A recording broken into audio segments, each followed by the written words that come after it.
여러분 안녕하십니까. 4월 18일 월요일 뉴스투데이 경남 시작합니다. 먼저 오늘의 주요 뉴스입니다. 어젯밤 창원시 마산 해원구 동쪽 2km 지점에서 규모 2.3의 지진이 발생했습니다. 지방선거 출마자들과 당면한 현안을 짚어보는 기획보도, 사천시장과 밀양시장 선거를 알아봅니다. 윤석열 대통령 당선자가 항공우주청 신설을 약속했는데 최근 사천의 유치 TF팀이 꾸려졌습니다. 서희영 항공우주청 사천유치 TF팀 공동위원장에게 자세한 이야기를 들어봤습니다. 양도세 중과 유예 조치가 새 정부 출범 이후로 미뤄지면서 다주택자들의 고민이 깊어지고 있습니다. 어젯밤 11시 33분쯤 창원시 마산해운구 동쪽 2km 지점에서 규모 2.3의 지진이 발생했습니다. 진앙은 북위 35.22도, 동경 128.6도이며 발생 깊이는 9km라고 기상청은 밝혔습니다.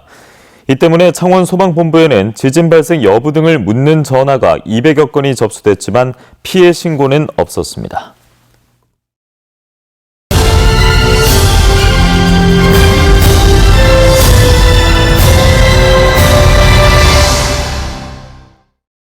(6일) 지방선거를 앞두고 경남의 자치단체장 후보들과 최대 현안을 짚어보고 있습니다. 사천시장과 밀양시장 선거와 관련해 이종승 문철진 기자가 차례로 보도합니다. 사천시의 핵심 현안은 항공우주청 사천 유치와 인천과 갈등 중인 항공 MRO 육성 방안, 난강댐 치수 증대 사업 피해 대책입니다. 사천시는 보수세가 강한 곳이지만 2018년 지방선거에서는 진보가 보수에게 득표율 5.25%포인트 차로 아깝게 패하며 저력을 보이기도 했습니다. 하지만 지난 대선 득표율은 윤석열 62.88%, 이재명 32.98%로 전통적 보수 텃받침을 재확인했습니다. 더불어민주당은 황인성 전 청와대 시민사회수석이 단독 후보로 확정됐습니다. 국민의힘은 이원섭 전 경상국립대 연구교수와 강호동 전 양산시 부시장, 최상화 전 청와대 춘추관장에 이어 박동식 전 경남도의회 의장과 이종범 전 사천시의회 부의장, 박정열 전 도의회 문화복지위원장 등 6명이 치열한 경합을 벌이고 있습니다. 무소속은 차상돈 전 사천경찰서장과 황성주 현 수영 로타리클럽 부회장이 유권자들의 표심 공략에 나섭니다. 3선을 노리던 현직 시장의 낙마로 무주공산이 된 사천시장 선거는 민주당 후보의 차별화 전략과 국민의힘 후보 간의 과열 경선 여부, 무소속 후보의 득표력이 관전 포인트입니다. MBC 뉴스 이종세입니다. 밀양시의 주요 현안은 나노융합 국가산단과 농어촌 관광 휴양단지 성공 조성, 경남 진로교육원과 스마트팜 혁신밸리 설립 등입니다. 밀양시는 7번의 민선시장 선거를 치르는 동안 초대 이상조 전 시장이 3선을 했고 이후 엄영수, 박일호 두 시장도 재선을 지냈습니다. 무소속과 민주당 계열 후보가 당선된 적도 있지만 보수정당으로 당적을 바꿨습니다. 민주당 돌풍이 일었던 4년 전 지방선거에서도 당시 자유한국당 후보가 민주당 후보를 큰 격차로 이겼습니다.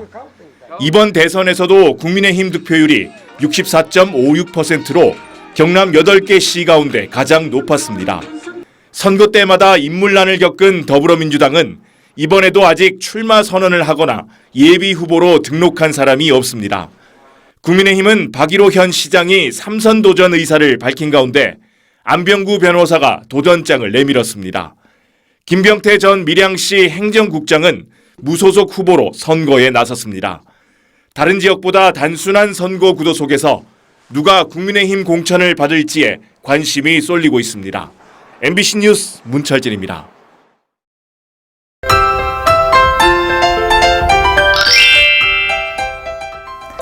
아침과 낮의 공기가 사뭇 다릅니다. 아침에는 서늘하고 낮에는 포근한 날씨가 이어지고 있는데요. 경남 내륙 지역을 중심으로 일교차가 15도 내외로 매우 크겠습니다. 오늘 창원의 아침 기온 10도, 진주 8도에서 시작하고요. 낮에는 창원 23도, 진주 24도까지 올라 어제보다 조금 높겠습니다. 대기가 점점 메말라가고 있습니다. 창원을 포함한 대부분 경남 지역에 건조주의보가 발효 중인데요. 당분간 뚜렷한 비 소식도 없어서 대기는 더 건조해질 것으로 예상됩니다. 산불 등 각종 화재 예방에 항상 신경 써주시길 바랍니다. 위성 영상 보시면 오늘 맑은 날씨 속에 구름이 많이 지나겠습니다. 우리 지역의 미세먼지 농도는 대체로 보통 수준 나타내겠습니다. 자세한 지역별 날씨입니다. 현재 기온 보시면 함안 7도, 창녕과 밀양은 8도에서 시작하고요. 낮에는 밀양 24도, 양산 25도까지 올라 평년 기온을 웃돌겠습니다. 거창의 아침 기온 6도, 산청 8도를 보입니다. 낮에는 거창 22도, 합천은 24도까지 오르겠습니다. 바다의 물결은 최대 1.5m 안팎으로 비교적 잔잔하게 일겠습니다. 한 주간 대체로 맑은 날씨가 이어지겠고요. 기온은 평년과 비슷하거나 조금 높을 것으로 보입니다. 날씨 정보였습니다. 이어서 직격 인터뷰 시간입니다. 윤석열 대통령 당선인이 지역균형 발전 공약의 하나로 항공우주청 신설을 약속했는데요. 유치전이 뜨거운 가운데 사천에선 최근 유치 TF팀이 꾸려졌습니다. 서희영 항공우주청 사천유치 TF팀 공동위원장과 자세한 이야기를 나눠봤습니다. 네, 안녕하십니까. 윤석열 대통령 당선인이 선거 유세 과정에서 항공우주청 경남 설치를 공약했습니다. 이에 발맞춰서 사천에서도 항공우주청 유치 TF팀이 꾸려진 걸로 알고 있는데요. 설립 배경은 무엇인지 또 조직 구성은 어떻게 되는지 말씀 부탁드리겠습니다. 윤석열 대통령 당선인은 지난 3월 3일 사천시 집중유세에서 한국 항공우주산업이 있는 사천시에 항공우주청을 설립해서 사천을 항공우주산업의 요람으로 만들겠다라고 이야기를 했습니다. 이에 따라서 사천시 각 기관과 단체들이 힘을 합쳐서 이 당선인의 항공우주청 사천 설립을 성공적으로 지원하기 위한 목적으로 이 TF팀이 구성이 되었습니다. TF팀은 당연직 공동위원장으로 시장 권한 대행과 민간 공동위원장 1명을 포함해서 산업체, 대학, 연구기관 등 11명의 산학연 대표들로 구성이 되어 있습니다. 앞으로 TF팀이 해야 할 일들이 많을 것 같습니다. 구체적으로 어떤 역할과 활동을 하게 되는지 말씀 부탁드리겠습니다. 일단은 항공우주청의 사천 확정 짓는 활동을 먼저 해나갈 예정입니다. 우리 사천에는 카이를 중심으로 해서 항공우주의 인프라가 확실하게 갖추어져 있다는 이 강점을 인수위와 이 정치권에 전방위적으로 저희들이 홍보를 할 예정입니다.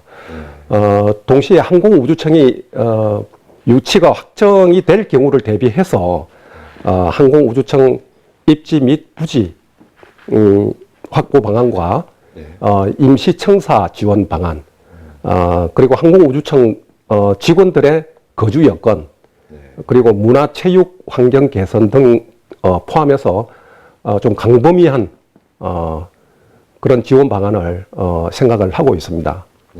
이러한 활동들은 11명의 이 TFT 위원들이 각자 역할을 맡아서 이미 시작했거나 앞으로 시작할 예정이라고 보시면 되겠습니다. 대통령 당선인이 항공우주청 신설을 약속했다 하더라도 넘어야 할 산이 많을 것 같습니다. 지역 간 유치 경쟁도 치열할 것 같고요. 경남 유치 가능성 어떻게 보는지 또 어떤 기대 효과를 전망하시는지 말씀 부탁드리겠습니다. 사천 지역을 중심으로 대한민국 대표 항공우주기업인 카이와 함께 항공우주 산업을 지원할 수 있는 기관들이 밀집해 있고 항공 MRO 산업단지도 조성 중에 있고 그리고 수많은 항공 부품 업체들이 입주에 있어서 항공우주 산업 클러스터를 조성을 해놓고 있습니다. 대한민국에서 이렇게 항공우주의 어떤 대표성을 띠는 그런 지역은 없다고 생각합니다. 또 대통령 당선인께서도 이런 내용을 잘 알고 있기 때문에 사천에 항공우주청 설립을 약속했다고 보고 있고 그 약속은 반드시 지켜줄 것으로 믿고 있습니다. 그리고 지역 균형 발전이 대통령 인수위의 핵심 국정 과제 중에 하나로 알고 있는데, 이 항공우주청이 사천에 설립되면 이 창원 산단과 사천 진주 그리고 나로 우주센터가 있는 전남 고흥까지 우주항공 벨트가 조성이 될 수 있습니다. 이렇게 되면 동서 지역의 화합과 지역 균형 발전을 동시에 이룰 수 있는 이 절호의 찬스가 될 것으로 보고 있습니다. 예, 오늘 말씀 고맙습니다. 네, 감사합니다. 지역도 다주택자들의 고민이 깊어지고 있습니다. 보유세 부과 기준인 6월 1일은 다가오는데 양도세 중과 유예 조치는 새 정부 출범 이후로 미뤄졌기 때문입니다. 그래서 그냥 버텨야 될지 아닐지 다주택자들의 눈치 싸움이 시작됐습니다. 배범호 기자가 보도합니다.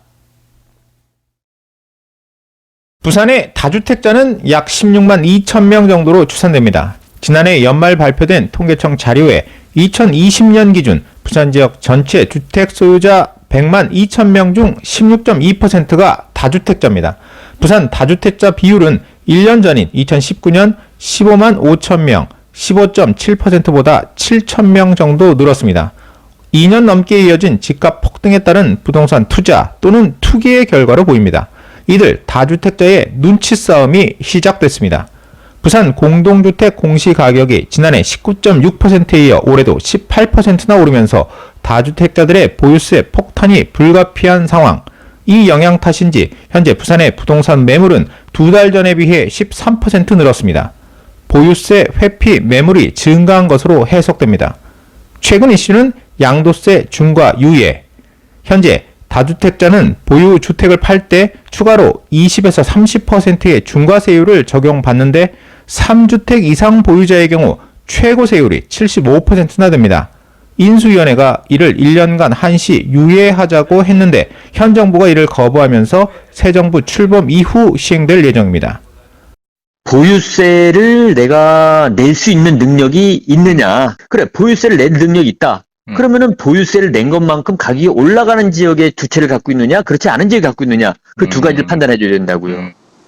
문제는 시간이 너무 촉박하다는 겁니다. 따라서 다주택자들이 내놓은 매물을 걷어들일 수 있다는 얘기가 나옵니다. 일단 올해 보유세를 부담하고 1년간 시장을 관망할 거라는 관측입니다. 지금 다주택자들이 보유세를 계속 낸다라고 봤을 때 지금 유예시켜 줄 때 다주택자에서 벗어나야지만 된다라고 봐요. 부담을 못하는 사람이나 가격이 안 올라가는데 집을 갖고 있는 사람이라고 하면 결국 부산도 똘똘한 한 채 경영이 두드러질 전망입니다. 다주택자들이 일부 물건을 정리한다면 인기 지역을 남기고 비인기 지역을 우선 처분할 것이기 때문입니다. 따라서 부산도 부동산 양극화 또는 삼극화 현상이 심화될 가능성이 커 보입니다. MBC 뉴스 배범호입니다. 세계 각국이 대체 에너지 개발에 뛰어들고 있습니다. 이 중 새로운 그린 에너지로 주목받고 있는 암모니아를 폐수에서 이산화탄소 배출 없이 생산하는 기술이 개발됐습니다. 홍상순 기자의 보도입니다. 폐수를 실험 용기에 담고 인공 햇빛을 쏘자 폐수 속 오염물질인 질산염이 암모니아로 바뀝니다. 기존에는 암모니아를 만들 때 많은 전기가 필요했지만 이번에 특수 설계된 광촉매를 이용해 아주 낮은 전압으로 암모니아를 생산하는 데 성공했습니다. 문제는 이산화탄소 배출. 암모니아는 생산 중에 배출되는 이산화탄소가 전 세계 배출량의 1.8%를 차지할 정도로 많아서 탄소 중립에 모순된다는 지적을 받아왔습니다. 하지만 연구진이 개발한 생산법은 기존의 많은 에너지를 쓰는 열분해와 달리 이산화탄소를 발생하지 않습니다. 암모니아를 만드는 과정에서 전혀 이산화탄소를 발생하지 않고 태양 에너지만을 이용해서 필요한 암모니아를 만드는 새로운 공정이고요. 이른바 그린 암모니아 생산이 중요한 것은 암모니아가 수소 경제를 앞당길 중요한 매개체로 주목받고 있기 때문입니다. 액화 조건이 까다로운 수소를 암모니아로 바꾸면 1.7배 정도 더 많이 저장할 수 있고 기존 설비와 운송수단을 그대로 쓸 수 있기 때문에 더 경제적입니다. 특히 유니스트와 한양대, 중국 사천대 연구팀이 함께한 이번 연구는 그린 암모니아 생산뿐만 아니라 폐수 속의 질산염 처리도 가능해 일거양득의 친환경 기술이라는 평가를 받고 있습니다. MBC 뉴스 홍상순입니다. 계속해서 투데이 경남입니다. 남해군과 경남 청년센터 업무 협약식이 오늘 오후 2시 남해군청에서 펼쳐집니다. 관광 분야 투자 협약식이 오늘 오후 3시 거제시청에 마련됩니다. 희망 2022 나눔 캠페인 우수 기부자 감사패 전달식이 오늘 오후 2시 김해시청에서 진행됩니다. 따오기 창녕 행복교육지구 엄마 품의 개소식이 오늘 오후 4시 30분 창녕 유어초등학교에서 진행됩니다. 앞서 16일 하루 동안 경남엔 5,516명이 코로나19에 신규 확진됐습니다. 지역별로는 창원 1,968명, 김해 851명, 진주 596명, 거제 491명, 양산 469명 등입니다.